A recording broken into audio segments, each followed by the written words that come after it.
Hey there, welcome back to Limabean Crafting. In today's video, I will be showing you how I made these cute signs using Dollar Tree products, so let's get to it. To make this craft, I used two of these mason mug signs. I'm going to be using both sides of this first sign, so I'm going to remove the sticker, detach the strawberry and leaf on the front, scrape off the glitter, and sand down the surface. For this sign, I'm going with a lemon theme, so let's go ahead and turn the strawberry into a lemon. We'll start by sketching out the shape before cutting it with an X-Acto knife. Then I moved on to the leaves. As is, these are a little too large to add to our lemon, so I'm going to trim off the larger leaves. Then I moved on to the sign itself. For one of the sides, I decided to use spray paint for the background. Looking back, I would probably first paint the surface with white acrylic paint before spray painting the backside of the mason jar. While the paint dried, I formed a stamp of a lemon slice from the end of a pool noodle that I also picked up from the Dollar Tree. I began by sketching out the parts of the noodle I planned on cutting out before using my X-Acto knife to create my stamp. I also cut out a little wedge to resemble the edible part of the lemon slice. I covered this stamp with some white acrylic paint and stamped it on my sign once the paint was dry. I then mixed some yellow puffy paint with the white acrylic paint to create a pale yellow to fill in the centers. As that dried, I went ahead and painted my cut out lemon, making sure to give it a textured look. After this round of paint dried, I used my pool noodle to stamp the lemon image one more time and added some final touches and let this dry again. I also glued the leaves to the front of my lemon before moving on to create the background for the other side of the sign. Here I am using one sheet of lemon scrapbook paper from Michael's that I got for less than $1 and some Mod Podge. I placed a generous layer of Mod Podge directly on the sign and then put the scrapbook paper on top of that. I tried my best to smooth out the paper and avoid wrinkles. In an effort to do this, I wet my sponge with some water and coated the top with some water Mod Podge mixture. After the glue dried, I used my sanding tool and some nail files to remove the excess paper.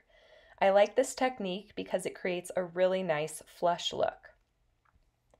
Then I took some foil, folded it like a fan, and then flattened it out a bit to create a rigid cap look. When I was satisfied with how it looked, I hot glued it to the top of both sides of my sign. My hope was that it would resemble an actual lid of a mason jar. On this side, I decided to just glue my little lemon. And for the other side, I decided I wanted to come up with a little saying to cut out with my Cricut.